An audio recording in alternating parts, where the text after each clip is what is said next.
Good morning students. आज हम आपकी जो बुक है स्टैटिस्टिक्स इन इकोनॉमिक्स अर्थशास्त्र में सांख्यिकी उसका चैप्टर 6 मेजर्स ऑफ डिस्पर्शन परिक्षेपण के माप कर रहे हैं। पिछले वीडियो में हमने देखा था कि क्वार्टाइल डेविएशन होता क्या है, जो किन किन सीरीज में कैलकुलेट किया जाता है। उसमें हमने इंडिविजुअल सीरीज व्यक्तिगत श्रेणी से सम करना सॉल्व करना सीखा था। अब हम हमारे डिस्क्रीट सीरीज और कंटीन्यूअस सीरीज से सम सॉल्व करना सीखेंगे।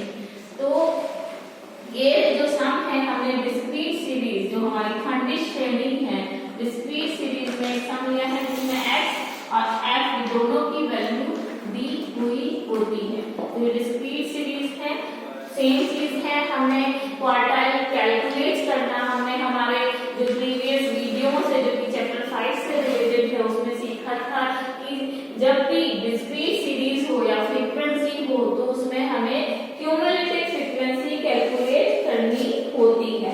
तो सबसे पहले हम Q1 Q3 के वैल्यूज निकालने के लिए CF कैलकुलेट करेंगे और CF हमें पता है कैसे कैलकुलेट करते हैं कि जो फ्रीक्वेंसी है उसको बॉक्स फ्रीक्वेंसी के साथ ऐड किया जाता है। तो 10 से ऊपर कोई फ्रीक्वेंसी नहीं तो यहाँ पर 10 में आएगा। 10 के साथ अब हम ये जो फ्रीक्वेंसी 12 को ऐड करेंगे तो कितना आएगा 22 के साथ 14 को ऐड किया तो हमारा आएगा 36 में 9 किया तो 45 में 10 ऐड किया तो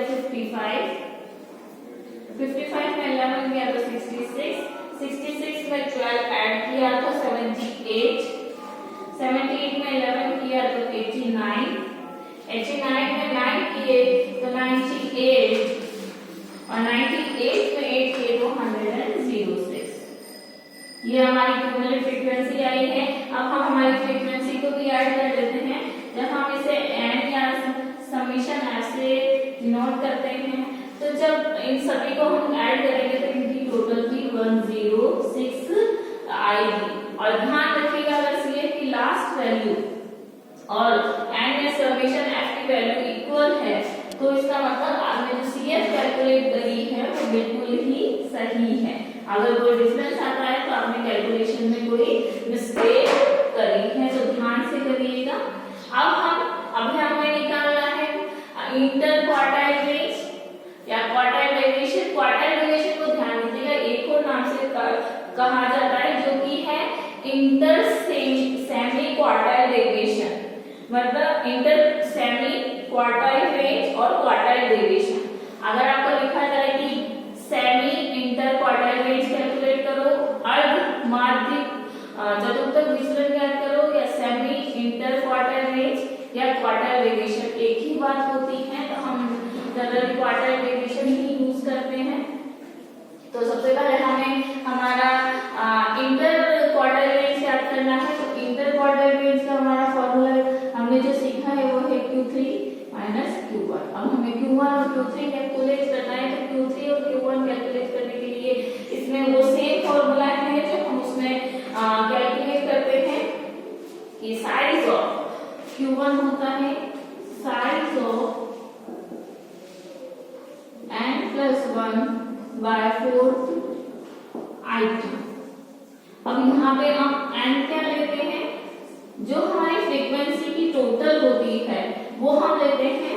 जो n हमारा आया है 106 प्लस 1/4 आइटम। अब इसे हम कैलकुलेट करेंगे साइज ऑफ 7/4 आइटम। तो अब 107 को 4 से डिवाइड किया तो इसकी जो वैल्यू आएगी वो आएगी 26.75। तो अब हमें कैलकुलेट करना क्या है, साइज ऑफ 26.75 आइटम। 26.75 हम किसमें कैलकुलेट करेंगे, अब हम हमारे CF में कैलकुलेट हम किसमें करेंगे, CF में। 26.75 किसमें आ रहा है, इस वैल्यू में 36 की वैल्यू में, तो वो 10 में आएगा ना 22 में, दोनों से ही बड़ा है तो किसमें आएगा वो 36 में।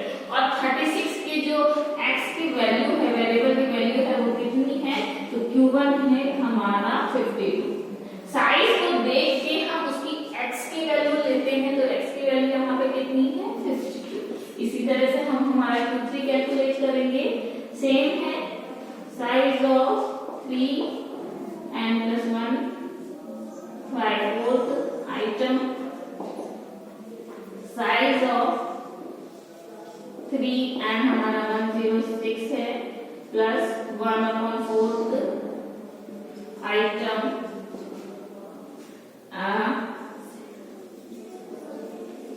साइज ऑफ 107, 6 में 1 ऐड किया तो 107 हुआ, 1/4 आइटम। तो 107 को 4 से हम डिवाइड करेंगे तो हमारा आता है वो 26.75। अब इसको हम 3 से मल्टीप्लाई करेंगे तो जो हमारी साइज आएगी, size of 80.25।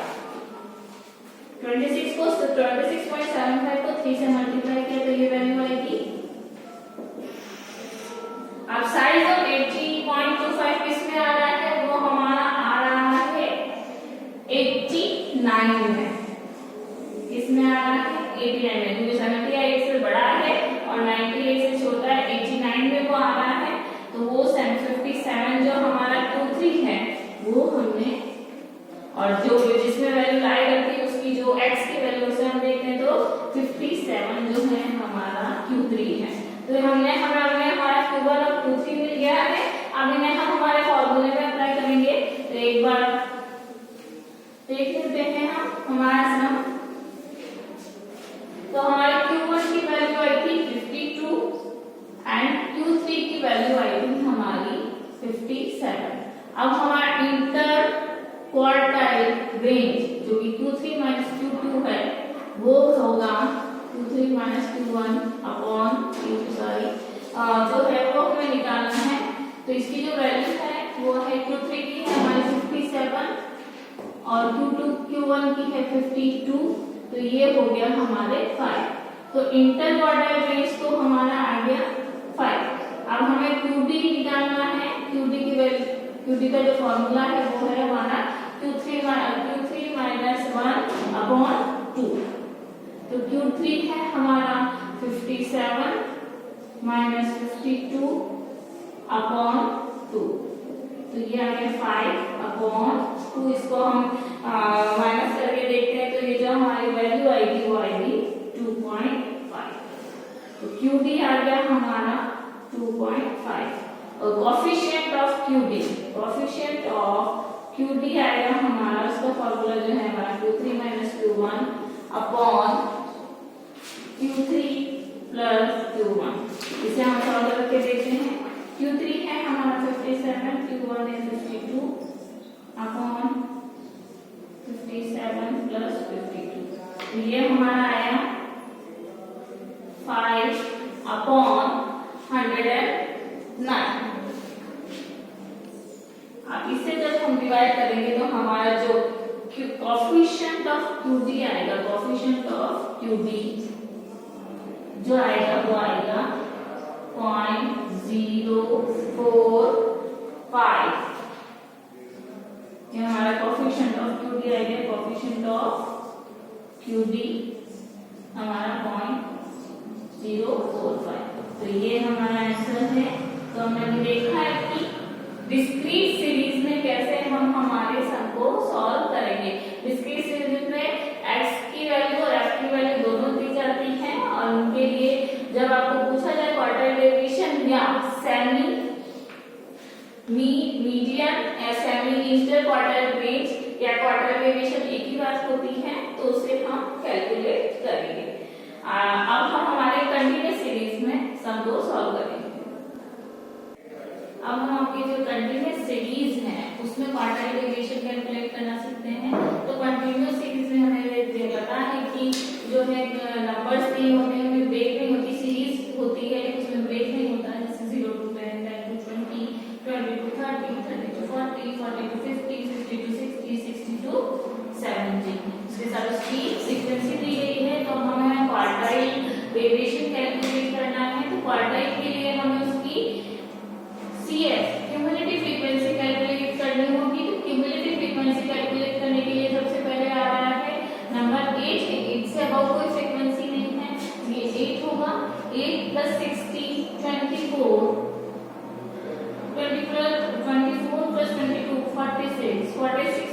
30, 76, 76 plus 24, 100, 100 plus 12, 112, and 112 plus 6 वो हुआ हमारा 180।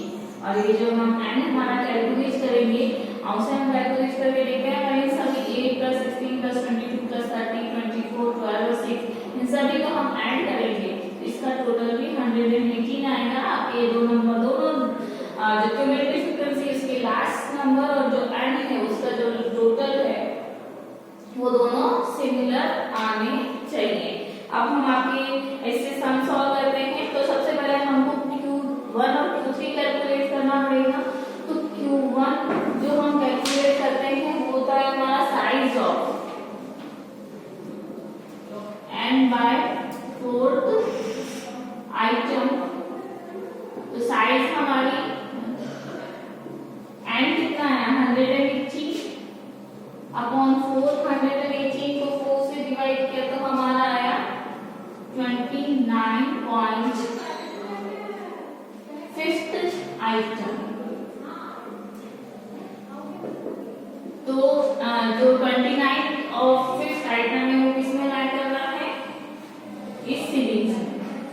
46 में लाई कर रहा है। तो सीरीज कौन सी हुई, हमारी जो वर्क है वो कौन सा हुआ, वो हुआ हमारा 20 से 30 का।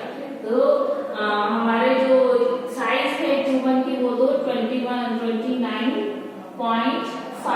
अब इसके लिए वैल्यूज कैलकुलेट करने के लिए जो Q1 कैलकुलेट करने के लिए जो हमारा फॉर्मूला होता है वो होता है L1 प्लस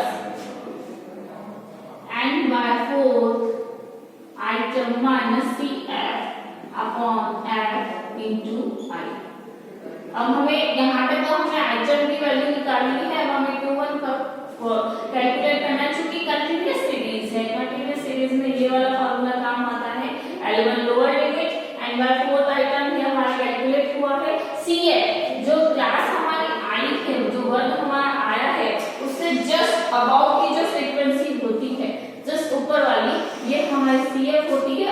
F उस वर्ग की फ्रीक्वेंसी होती है और I होता है क्लास इंटरवल, जो दोनों के बीच का अंतर है, वर्गों के बीच का अंतर है, जिसे हम कैलकुलेट करते हैं L2 माइनस L1 से।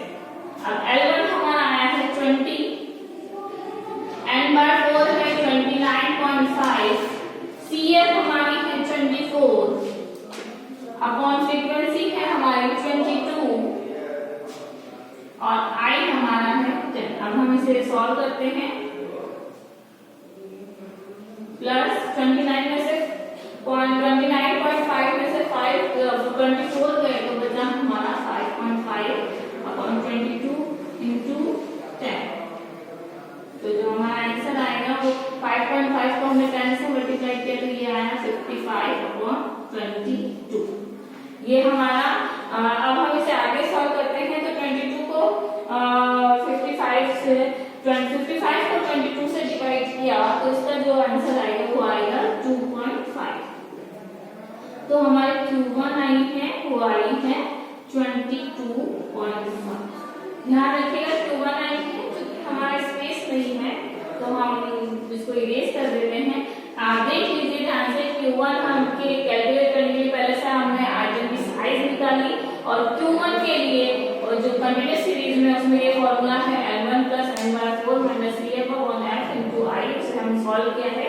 इससे हमारी Q1 कैलकुलेट हुई है और Q1 हम आगे यहाँ वैल्यू लिख देते हैं। Q1 क्या है 22.5। अब हम इसी तरीके से Q3 को कैलकुलेट करेंगे।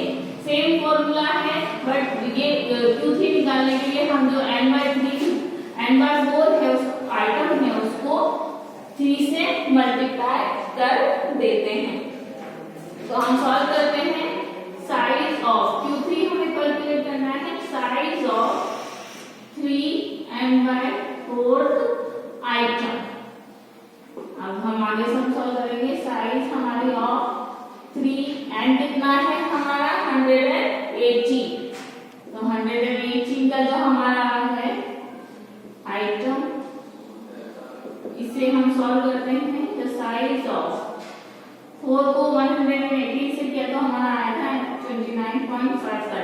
अब 29.5 को हम 3 से मल्टीप्लाई करेंगे जो हमारा आंसर आएगा वो आएगा हमारा 88.5 आइटम, 88.5 आइटम। अब Q3 निकालने का जो हमारा फॉर्मूला है वो सेम है जो कि हमने L1 में निकाला था, बट बस ये ध्यान रखना है Q1 में हम 3 से मल्टीप्लाई नहीं करते, Q3 में हम L/4 को 3 से मल्टीप्लाई करते हैं। तो L1 प्लस जो हमारी वैल्यू थे फॉर्मूला है 3n/4 minus CF upon F into I। तो L1 अब L1 कैसे कैलकुलेट करेंगे? जो हमारी साइज आई है 88.5 आइटम की वो किस में लाइन कर रही है? 4250 सीरीज में, वो 100 में आ रही है और वो किस में है? 4250 सीरीज में। अब इससे हम हमारी लोअर लिमिट देखते हैं। इसके थ्रू जो हमारी लोअर लिमिट आ रही है वो है 40 प्लस 3n/4 की जो वैल्यू है वो है हमारी 88.5 माइनस CF में हमने बताया था कि जस्ट उससे अबाव वाली जो फ्रीक्वेंसी होती है क्यूमुलेटिव वो हम देखते हैं। तो ये हमारे Q3 की सीरीज है, इससे जस्ट अबाव जो क्यूमुलेटिव फ्रीक्वेंसी है वो है 76 और जो फ्रीक्वेंसी होती है उसी वर्ग की उसी क्लास की होती है तो वो है हमारी 24 इंटू I हमारा है 10। अब इससे हम कैलकुलेट करते हैं 88.5 में से 76 को माइनस किया तो हमारा जो आंसर आएगा वो आएगा 12.5 अपॉन 24 इंटू 10। 12.5 को 10 से मल्टीप्लाई करके ये आया हमारा 125 अपॉन 24। अब हम 125 को 24 से डिवाइड करेंगे तो इसका जो आंसर आएगा वो आएगा 5.208। अब 40 में हम 5.208 को ऐड कर देंगे तो ये हो गया 45.208। तो हमारा Q3 कितना आया? Q1 था हमारा 22.5, Q3 आया हमारा 45.208। स्पेस नहीं होने की वजह से मैं यहाँ इरेज कर रही हूँ। अब हम हमारा जो डिवीजन है आपकी जो इंटर क्वार्टाइल रेंज है, quartile division and coefficient of quartile division वो हम कैलकुलेट करेंगे। तो जो Q3 की जो वैल्यू हमारी आई है वो है 45.208। अब इंटर क्वार्टाइल रेंज इसके लिए जो हमारा फॉर्मूला है वो है Q3 माइनस Q1। तो Q3 हमारा कितना है 45.208 माइनस 22.5। अब इससे हम माइनस करेंगे तो इंटर क्वार्टाइल रेंज आएगी हमारी 22.708। ये हमारी इंटर क्वार्टाइल रेंज आएंगे। और अब हमें क्वार्टाइल डिवीजन ज्ञात करना है तो इसका फॉर्मूला है Q3 माइनस Q1 अपॉन 2। तो Q3 की वैल्यू है हमारी 45.208 माइनस 22.5 Q1 की वैल्यू है उसे हम 2 से डिवाइड करेंगे। तो इसे हम देखते हैं तो 45.208 में से 22.5 माइनस किया तो आएगा हमारा 22.708, जिससे कि हम 2 से डिवाइड करेंगे तो इसका जो हमारा आंसर आएगा 11.354। तो हमारा QD कितना आया 11.354। अब हम coefficient of quartile division calculate करेंगे जो कि है Q3 minus Q1 upon Q3 plus Q1। Q3 की वैल्यू है हमारे पास 45.208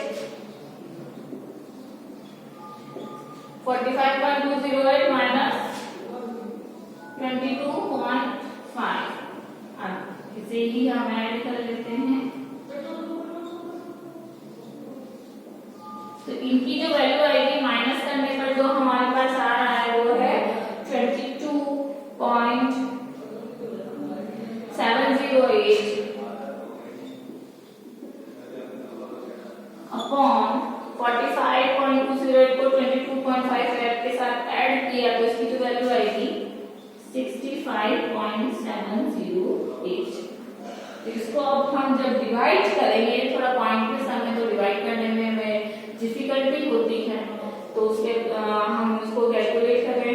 ध्यान दीजिए, ध्यान से करिएगा ये सब।